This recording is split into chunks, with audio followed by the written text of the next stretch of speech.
Good morning সবাইকে। আশা করি সবাই খুব ভালো আছো, সুস্থ আছো। আর আমরাও খুব ভালো আছি, সুস্থ আছি। আজকের ব্লগটা শুরু করছি আমি একদম সকাল থেকে।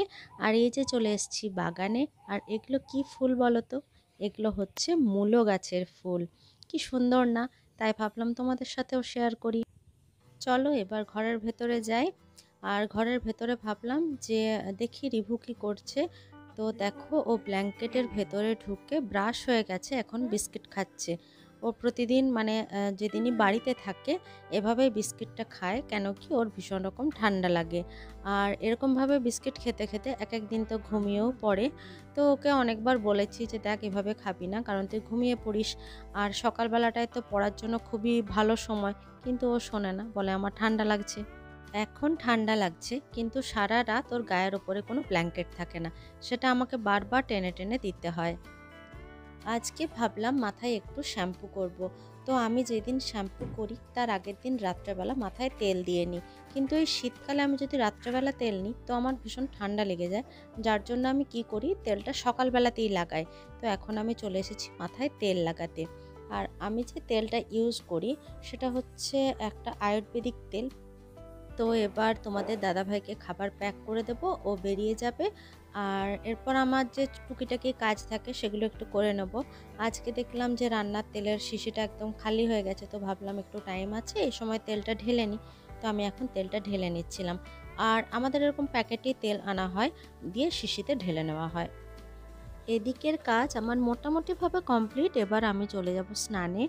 আর স্নান থেকে বেরিয়ে চলে এসেছি। তো আমি এখন একটু সিঁদুর টিন্দুর পরে নিচ্ছি। আর শীতকাল, তো মুখে একটু ময়শ্চারাইজার না লাগালেও নয়। তো সেজন্য একটু ময়শ্চারাইজারও লাগিয়ে নিয়েছি। এরপর আমি ছাদে যাব, ছাদে গিয়ে চুলটাও একটু শুকিয়ে নেব। আর অনেক দিন পর একটু রোদ বেরিয়েছে, এইসব কথাই আলোচনা করছিলাম আমার যে মানে যে দিদিটা কাজ করে তার সাথে। তো এই যে আমি এখানে রেডি হয়ে নিচ্ছি, মুখে একটু লিপ বাম লাগিয়ে নিচ্ছি, তারপর একটু দেখছি যে নিজেকে কেমন লাগছে। কারণ জানোই তো মেয়ের একটু সাজতে গুজতে বেশ ভালোই বাসে, আর আমিও খুব ভালোবাসি সাজতে। তো এই যে চলে এসেছি ছাদে। আর অনেক দিন পর একটু ভালো মতো রোদ বেরিয়েছে, তো ভাবলাম আজকে তাহলে ছাদে একটু ব্ল্যাঙ্কেটটা নিয়ে যাই, ওটা একটু রোদে দিয়ে নিই। তার জন্য ছাদে ব্ল্যাঙ্কেটটা রোদে দিয়ে নিচ্ছিলাম। আর জানো তো যে বাড়িটাতে ভাড়া ছিলাম না, সেই বাড়িটাতে আমি ছাদে উঠতেই পেতাম না। মানে ওদের ছাদে ওঠার সিঁড়িটা ছিল একদম ঘোরানো ঘোরানো, অনেক মানে অনেক গ্যাপ গ্যাপ, লোহার একটা সিঁড়ি। তো বাড়ির মালিকরাও উঠতো না, আমরাও উঠতাম না। আর নিজের বাড়িতে আমি খালি ভাবতাম কবে যাব, কবে আমার একটা বাড়ি হবে। তো এখন আমার এটা খুবই ভালো লাগে। মানে ছাদ বাগান এগুলো আমার কাছে ভীষণই ভালোবাসার একটা জায়গা। তো সেজন্য আমি সুযোগ পেলেই ছাদে চলে আসি, বাগানে চলে যাই। যদিও খুব বেশি তো সুযোগ পাই না, ওই যে কদিন বাড়িতে থাকি সেই কদিনই। আর এই দেখো আমার ছাদের বাগান তোমাদের দাদাভাই নিজের হাতে তৈরি করেছে। আর জানো তো আমার বাড়ির এই পেছন দিকের সিনারিটা যারাই দেখে তারাই বলে একদম সুইজারল্যান্ডের মতো। হ্যাঁ জানি সুইজারল্যান্ড নয়, তবে অনেকটা সুন্দর। আর যে কদিন ফাঁকা থাকবে সে কদিনই ভালো, তারপর এক সময় তো এগুলোতেও বাড়ি হয়ে যাবে, তখন তো আর এই সৌন্দর্যটা থাকবে না। তারপর আমি নিচে চলে এসেছি। আর নিচে এসে দেখছি যে রিভু বসে বসে এটা বানাচ্ছে। এটা ওদের ড্রয়িং ক্লাসে শেখাচ্ছে মাটির পটের ওপর মোল্ডিটের কাজ। তো এটাও কালার করছিল তখন। এটার ফুল লুকটাও আমি তোমাদের সাথে অবশ্যই শেয়ার করব। আমরা তো 10:30টার দিকে ভাত খেয়ে নিয়েছিলাম, যেহেতু গরম গরম ভাত ছিল তো ভাবলাম সকালেই খেয়ে নিই। তো দুপুরের বেলা খিদে পেয়ে গেছে, তো রিভু বলল যে মা ম্যাগি বানাও, ম্যাগি খাবো। আর ও ম্যাগিটা একটু অন্যরকমভাবে খেতে ভালোবাসে, মানে ম্যাগিটাকে আমি চাউমিনের মতো করে করি, সবজি টবজি দিয়ে। এটা খেতেও বেশি ভালোবাসে। তো আমি ভাবলাম ও যখন খাবে আমি আমার জন্যও বানিয়ে নিই। তো দুজনের জন্য ম্যাগি বানাচ্ছিলাম।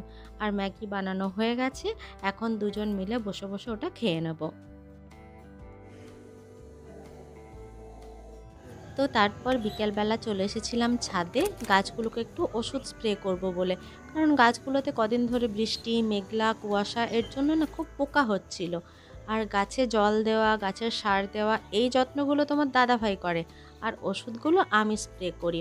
কারণ গাছকে তুমি যদি ভালোবাসো তাহলে গাছও তোমাকে ফুল আর ফলে ভরিয়ে দেবে, এটা আমি খুব বিশ্বাস করি। তো সেই জন্য আমরা দুজনেই এই কাজটা করে থাকি। আর আমার বাগানে যে কত ফুল হয়েছে সেটা তো তোমরা সবাই দেখলে। আর এই যে দেখো ফুলদানিটা কমপ্লিট হয়ে গেছে। আমি তোমাদেরকে ফুল রেখেও দেখাচ্ছি এটা কতটা সুন্দর লাগছে।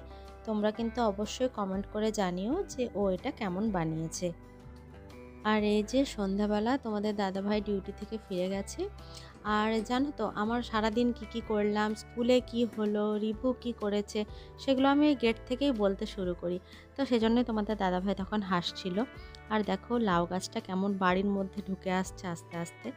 তো চলো আজকে এতটাই। সবাই ভালো থেকো, সুস্থ থেকো, টাটা। আর এটা রাত্রের ভিডিও, তাই গুড নাইট।